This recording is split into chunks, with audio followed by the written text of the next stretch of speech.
ရမုံဆိုတဲ့အကောင့်ပိုင်ရှင်ကဖုံဖုံဖေဟာသူများရဲ့သမီးပြူတွေနဲ့ဖောက်ပြန်နေကြတဲ့သူတွေကအလှအတန်းတွေများများလုပ်ရင်ကြီးတယ်လို့ပြောပါတယ်ဖုံဖုံတပည့်တော်ကိုဖြည့်ပေးပါအောင်ဖေဟာလူများများသိရအောင်လို့ပါဆိုပြီးတော့သူများလင်းဆိုတဲ့ပြောဆိုမှုရဲ့အောက်မှာစာလေးရေးပို့လာတယ်အမြဲတမ်းအရက်တောက်လိုက်ထမ်းရည်တောက်လိုက်ခေါင်းရည်တောက်လိုက်ဘီယာတောက်လိုက်နဲ့မူးယူတောက်စားနေသူဟာရှင်ပြုအလှကြီးပြုတ်လုလိုက်တာနဲ့တော့အဲ့ဒီအရက်သမားဘဝအမှုသမားဘဝကပျောက်သွားမယ်လို့မဟုတ်ပါဘူး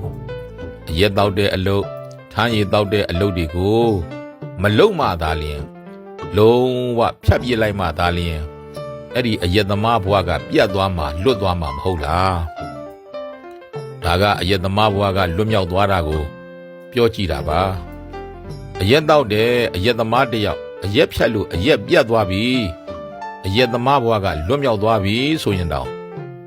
အရင်အရက်တောက်ခဲ့တုန်းကဖြစ်ခဲ့တဲ့အသေးချောက်တာမျိုးစတဲ့အရက်တောက်လို့ဖြစ်ပေါ်တတ်တဲ့ယောဂါတွေဒဏ်ရာတွေဆိုတာတွေကိုခံရနိုင်သေးတယ်နောက်အရက်သမားဘဝတုန်းကလူတွေကမယုံခဲ့တာတွေအရက်သမားဘဝတုန်းကစီးပွားပြက်ခဲ့တဲ့ဒဏ်ရာတွေအရက်သမားဘဝတုန်းကလူမုန်းခံရတာတွေအရက်ဖြတ်လိုက်လို့အရက်ပြတ်သွားပြီဆိုရင်တောင်မှအဲ့ဒီဒဏ်ရာတွေကမပြောက်ဘူးတေချာတာတစ်ခုကိုပြောပါဆိုရင်အရက်တောက်နေတဲ့သူအရက်သမားဘဝရောက်နေတဲ့သူဟာအလှအတန်းကြီးလှုပ်လိုက်တာနဲ့အရက်သမားဘဝကလွတ်မြောက်သွားနိုင်ပါမလားအရက်တောက်ခဲ့တဲ့ဒဏ်ရာဒဏ်ချက်တွေကပျောက်သွားပါမလားဆိုတာစဉ်းစားကြည့်လိုက်ပါအရက်တောက်လို့လူကအရက်နံ့နေထောင်းထောင်းထနေတာကိုတော့ရေမွေးလေးဖြန်းပြီးတော့အရက်နံ့ကိုအပေါ်ယံဖုံးအုပ်ထားလို့ရခြင်းရမှာပေါ့ဒါပေမဲ့လေခန္ဓာကိုယ်ထဲကအရက်နံ့အရက်သွေးအရက်ချွေးတွေကတော့တကယ်မပြောက်တော့ပါဘူးတကယ်ကိုအရက်ကိုလုံးဝမတောက်တော့ပဲအရက်တွေကိုဖြတ်ပစ်မယ်အရင်တုန်းကတောက်ထားလို့ရထားတဲ့ကျမ်းမာရေးဒဏ်ရာတွေကိုလည်းဆေးဝါးဓာတ်စားတွေနဲ့ကုစားမယ်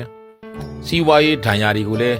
ကြိုးစားအားထုတ်လုပ်ကိုင်ပြီးတော့ပြန်ကောင်းအောင်လုပ်မယ်လူမှုရေးဒဏ်ရာတွေကိုလည်းကြိုးစားပြီးတော့ကုစားမယ်တကယ်လို့ဘဝကိုကောင်းအောင်ပြန်လဲတိဆောက်နိုင်မယ်ဆိုရင်တော့အရက်တောက်ထားတဲ့ဒဏ်ရာတွေပြေပြောက်သွားနိုင်ပါတယ်လုပ်ခဲ့တဲ့မကောင်းမှုကိုလုံးဝပယ်တတ်ပြီးတော့အမြဲတမ်းကောင်းမှုတွေကြီးကောင်းတာတွေကြီးဘဝကိုပြန်လဲတိဆောက်နိုင်ရင်ကောင်းတာတွေကဇက်တိုက်ဖြစ်သွားတဲ့အခါမကောင်းမှုကအကျိုးပေးဖို့အခွင့်မသာတော့တာမျိုးဖြစ်နိုင်မှာပါမြင်သာတဲ့လက်တွေ့ဥပမာတစ်ခုကိုပေးရရင်ဓမြအကြီးစားလူဆိုးလူရန်ကပြမေးဆွဲမဒိန်ကျင့်ဆိုတဲ့ဟိုတုန်းကဓမြဆိုတဲ့လူကြီးတွေဟာနောက်တစ်ချိန်မှာသူတို့ရဲ့မကောင်းတဲ့လူဆိုးတခိုးဆိုတဲ့ဘဝတွေလုံးဝ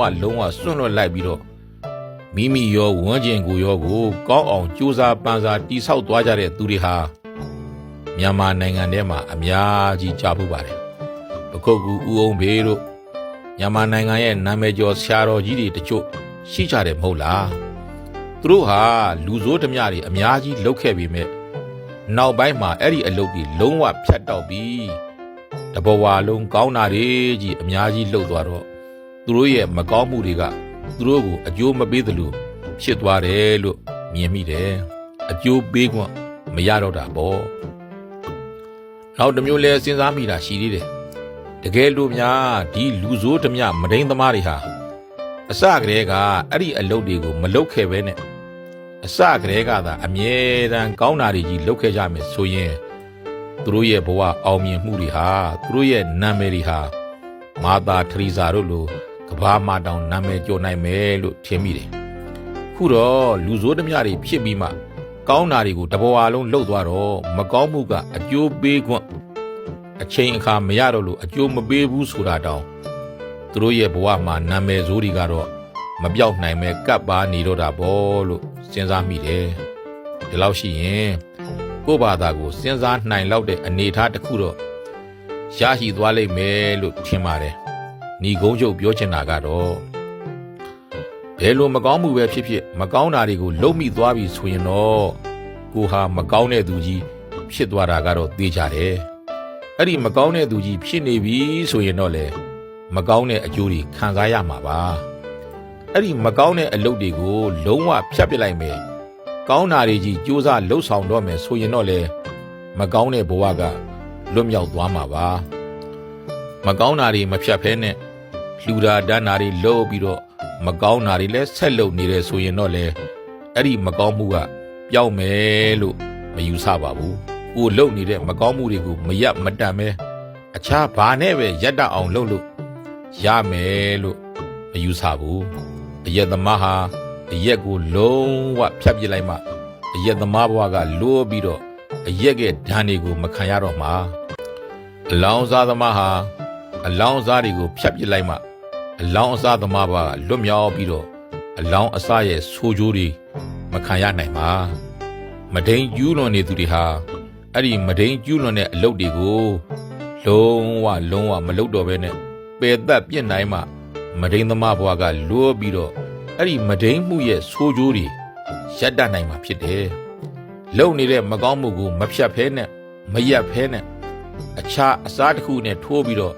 အကျိုးမပေးဖို့ဆိုရင်တော့ဖြစ်နိုင်မယ်လို့မမြင်မိပါဘူးလို့ပြောကြရတဲ့ညီကုန်းချိုးလိုက်ပါတယ်အားလုံးအသိမှန်အမြင်မှန်များ